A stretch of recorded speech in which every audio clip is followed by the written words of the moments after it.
Hi, I'm Mosik and welcome to the art studio. Well, have you ever wondered how the old artists might have painted? What was it that they were trying to portray through their art? Well, in today's episode, I'd like to share with you some of my thoughts in regards to how Edgar Degas might have painted. Please keep in mind that these are just my thoughts and ideas, and if I want to reproduce or do an original in the style of Degas, these are the steps that I would be taking. Now, before I start, I'd like to share with you and show you the painting that I will be reproducing. So, let's go. Well guys, this is the painting that I will be reproducing, and I'm going to go ahead and sketch this on the canvas so that I can start painting over that. Now, I'm not sure if Degas drew first and then painted on top, but because he did mostly pastels, I'm guessing that he might have. But then other times, these impressionists, they just sketched with a brush and started painting on top of that. Well guys, as I sketch and lay out my paint, I'd like to have Talitha tell us a little bit about Edgar Degas. So I'll see you in a few minutes. In this captivating journey through art history, we delve into the intricate world of Edgar Degas, an artist often categorized within the Impressionist movement, albeit his aversion to the term. Degas' artistic predilection leaned towards the controlled confines of an indoor studio, a stark departure from the plein-air spontaneity favored by many of his contemporaries.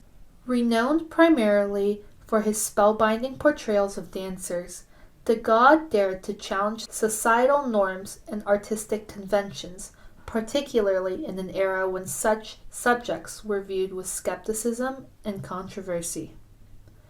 Born into a moderately affluent Parisian family in 1834, Degas' early life was steeped in artistic endeavors, albeit overshadowed by financial instability, exacerbated by the untimely demise of his father when Degas was a mere 40 years old.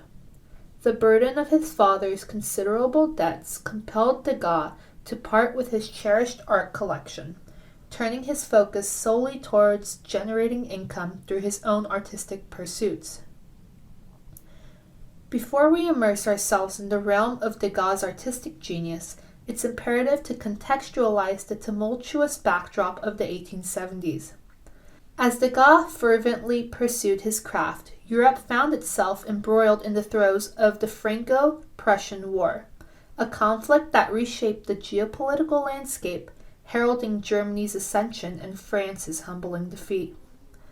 Amidst this turmoil, Degas, at the tender age of 36, grappled with the realization of his failing eyesight, a revelation that would profoundly influence his artistic trajectory in the years to come. Seeking solace from the post-war chaos engulfing Europe, Degas embarked on a sojourn to America, a nation grappling with its own socio-political upheavals in the aftermath of the Civil War and the recent abolition of slavery. Against this backdrop of societal flux, Degas found himself drawn to the world of cotton brokerage, a vocation intricately entwined with his familial roots, yet tinged with the specter of impending financial ruin. Upon his return to the vibrant streets of Paris, Degas found kinship amongst a cadre of like-minded artists, including the illustrious Claude Monet, united in their fervent quest to liberate art from the stifling confines of the Paris Salon. Rejecting its rigid dictates, Degas forged a distinctive artistic path, grounded in meticulous observation and a steadfast commitment to portraying the nuances of everyday life. While Degas' oeuvre bears the hallmark of Impressionism through its evocative use of color and light, his divergence from the movement's penchant for outdoor painting sets him apart as a singular visionary. His unwavering dedication to capturing the human form in all its dynamic splendor, from the ethereal grace of ballet dancers to the gritty realism of working-class life, remains a testament to his enduring legacy as a pioneer of modern art. As the shadows of blindness encroached upon his world, Degas embraced sculpture as a tactile means of expression, crafting iconic works that continue to captivate and inspire audiences to this day.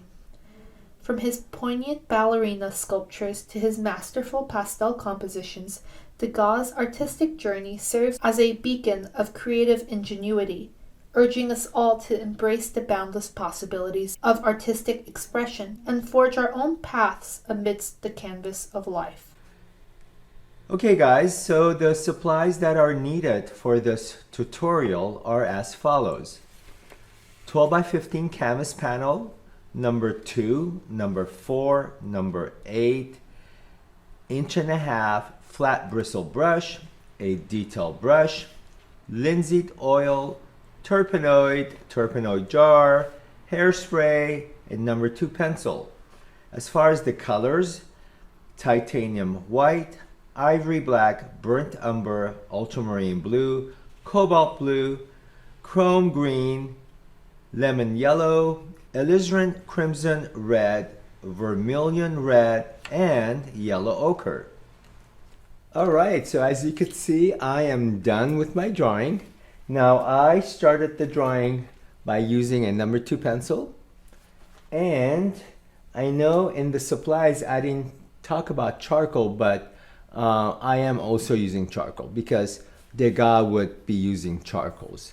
Okay, so I am ready to start painting, and the first thing that I wanted to do was tint the entire canvas. So I am going to be using a 1.5 inch right there, an 1.5 inch brush, and yellow ochre, and also turpenoid. So let's start. Now, why is it that we want to tint the canvas? It makes it easier to apply the darks and lights. So what I wanted to do was take a middle tone and just start tinting this entire canvas, right? So what I'm doing, as you could see, blocking in the entire canvas, getting rid of the white so that it makes it easier for me to visualize the other colors that are going to be applied on top of this. So here's the yellow ochre again. Just spread it with this 1.5 inch. Now, sometimes you can take just a regular paper towel. Some people like to use cloth, but I like to use paper towels. It's disposable. It's easier to handle. So take the yellow ochre and just tint it. Now sometimes if you have used charcoal, in this case I have, the charcoal will come off. As you could see, it's not stuck there permanently, even though I used a fixative on this. So it's totally fine. It's just going to be covered up by your other colors. So if that happens, please don't panic. Continue the scrubbing unless your drawing is disappearing on you. Then you're going to have to respray it with fixative or hairspray. Okay. So here is my middle tone, and this is yellow ochre with charcoal mixed with it, I guess. I don't know about you, but I kind of like the feel of it with the charcoal and the yellow ochre mixed together. So anyway, well, here it is. Okay, applying the paint on top. So on my palette I have ivory black, and it's okay if I mix the yellow ochre with it. That's totally not a problem. Now to cool down the color, you can take ultramarine blue. Okay, it's not supposed to be pure black. All right, now with that color over here, all the dark areas, I just want to block it in. Now when you're reproducing or copying another artist, there are a couple things that you should always focus on. The use of his colors, number one, and also his brush strokes. That is the most important thing that you can do, okay? Now, because this is our first layer, what I am doing is just kind of like the scrubbing motion, like this. I'm not applying thick paint, I'm just staining it. Okay, so grab more of that paint. Let's come over here and just darken this. So with this layer of paint, I'm being a little bit more careful to just stay around my drawing. And my main goal right now is to put the darks and eventually the lights to where they belong. Okay, so let's just quickly do that. Very simple. So far I've done three important things. Number one is the drawing. Number two is the tint. And number three is the darks. Okay, so now if it doesn't flow well, you have linseed oil that you can use. So that's that will help the paint just flow a little bit better on the canvas. All right, so now there's some darks there. Okay, so what I like to do is just go through the entire painting at this time and just start blocking in, you know, my darks. Okay. Right there. Anywhere that I see dark, start blocking it in.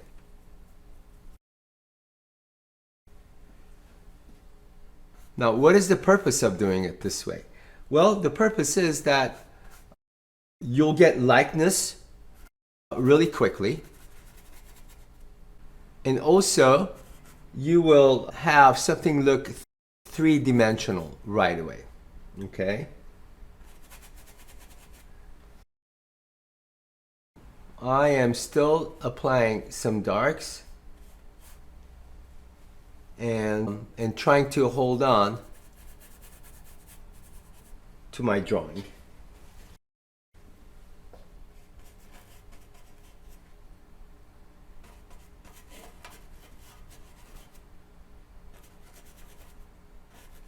Right here and right there. There's really not that much to it, is there? And just focusing on where the darks are. Okay, like right there. Now sometimes what you can do, not to get a harsh or a hard edge, you can just use the flat side of the brush, not the pointy side, and use that and blend like so. Okay, so if I wanted to blend it, that's what I would do. All right, so let's see. So we have darks there. You should have some more darks about right there. And it goes up right there. Okay, and then let's just emphasize this drawing right there. Sometimes you can do this. Not outlining, but just more or less emphasizing on the main shape. Like right there. And right there. Okay, so we have darks. All right. Now, any more? Yes, right here. Wow. And a little bit on the hair. Okay, and within this area. Now, sometimes you can take the brush and go in circular motions like this. Okay, and then put that in, jump over here. Okay, pretty much it. Well, now at this stage, what I can do is I can apply my light tones in, or or emphasize the middle tone. So to get the most result, what I want to do is apply my light tones. So now with that, what I want to do is take cobalt. Okay, so I have that here, and I want to apply titanium white into that cobalt right there. Now if the color is too bright, you have to apply the complementary color. In this case it would be orange. Okay, and I am following his brush strokes to get that feel, so that when you look at it, you're like, oh wow, it feels like Degas. You know, not so much like, wow, it looks exactly like Degas. You know, his style. If you capture that, then it's easier to start doing original paintings in his style. So now, ultramarine blue with a little bit of alizarin, okay, just to alter the color, and then titanium white, and let's just get more ultramarine blue right there. Okay, and then this area is done with ultramarine blue. Okay.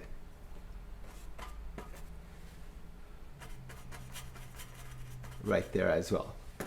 Now, I am holding on to my drawing. That's very important, because if you don't do it that way, then it's really easy to just be lost into your drawing.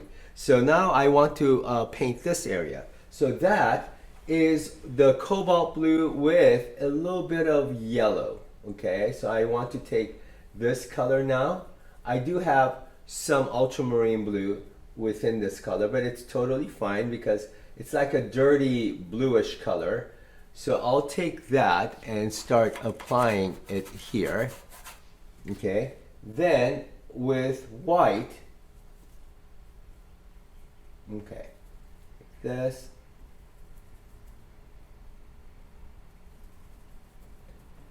Okay, so then with white, I'll just use his brush technique, which is pretty much vertical, and just go up and down like so.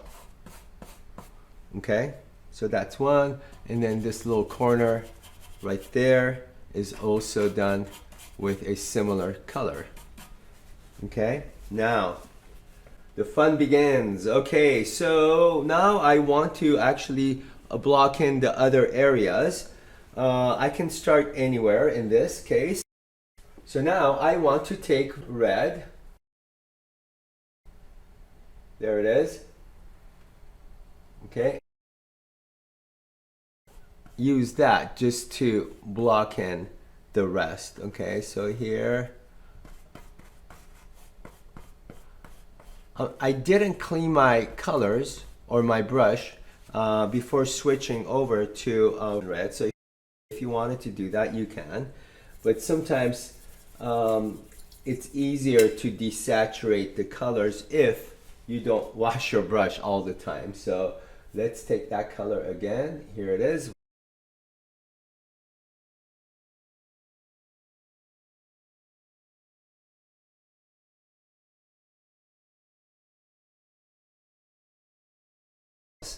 So so it is working. It is working out. So here as well, just bring this color in as well. Now take alizarin red, okay, with vermilion. Okay. Again, this is just the preliminary stage, so which means that I'm just staining it to approximately the color that I see in front of me, and then I'm going to come back and just refine the colors.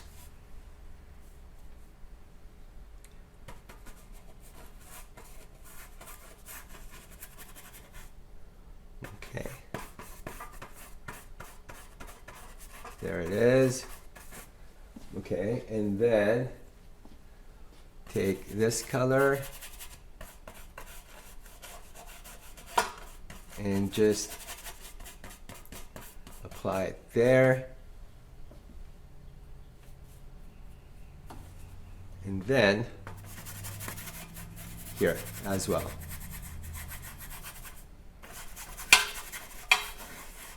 Okay, so what do you think?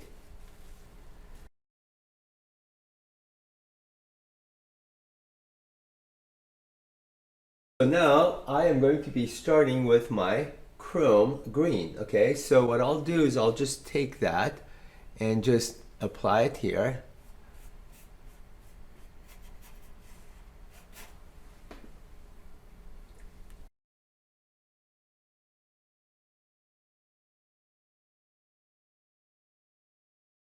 As you could see. Okay, and if I take the white and just go over it,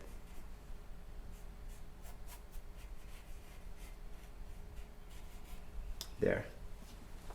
Okay. Again, very basic, not 100% perfect. Okay. All right. Well, guys, for the next few minutes, I want to invite you up close to the painting so you could see how I am going to refine it by applying thicker layer of paint. And to do that, I have pre-mixed some of the colors. Come, let me show you. Okay, so these are some of the colors that I have pre-made in accordance to the actual print that I am working out of. So as you could see, I've mixed a few colors already. Now these aren't 100% exact, but as I paint them, I'll start adding different pigments to it, and we'll see what happens. Okay. Now, here what I have is the actual painting. So from now on, I am going to really have you look and see what I'm doing from up close. Okay. All right. I am using chrome green and titanium white with a little bit of cad yellow, and the idea is to hold the brush this way but pull. Okay, don't press against the canvas, just lay the brush gently and start pulling. Now as far as the variations of color, you can always come back and adjust it.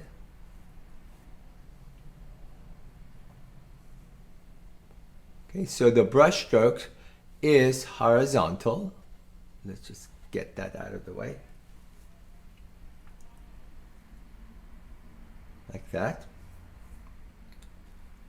Okay, so I'm just following in his footsteps. Okay, so he has some yellow ochre in here.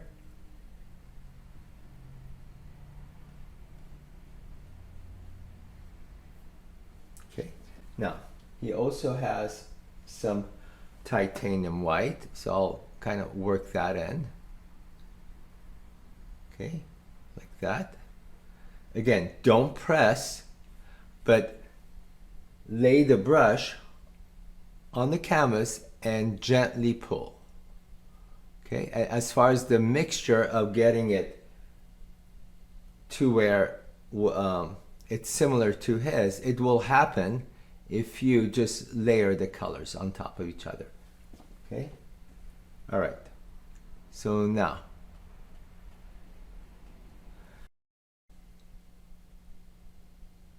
let's just tone that down. All right, so there. Okay, so some white and just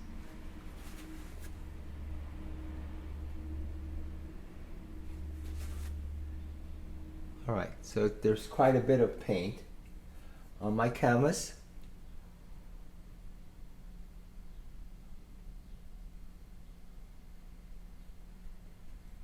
Okay, and then the edges.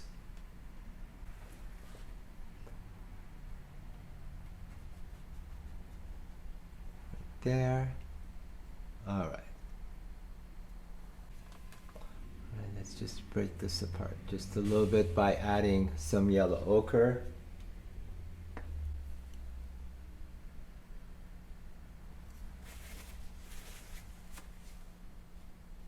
And let's just tap it to break that apart a little bit.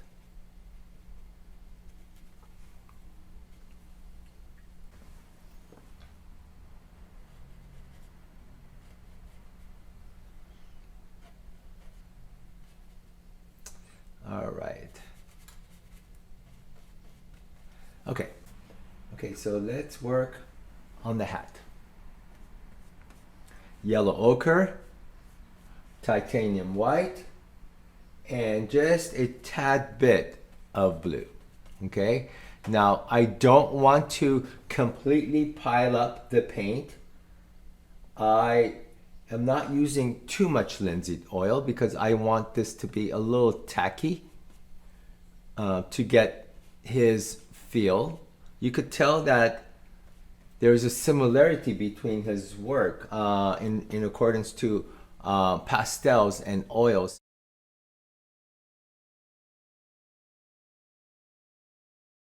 Okay, so just more yellow ochre now with white, but not as much. That's a little darker, and let's just add this here. Well guys, unfortunately I couldn't finish this tutorial with just one video. So good news is that we have part 2 to understanding and painting like Edgar Degas. So make sure you watch part 2 to this tutorial to get a full understanding of his methodology. So until next time, happy painting. See you in part 2. Bye.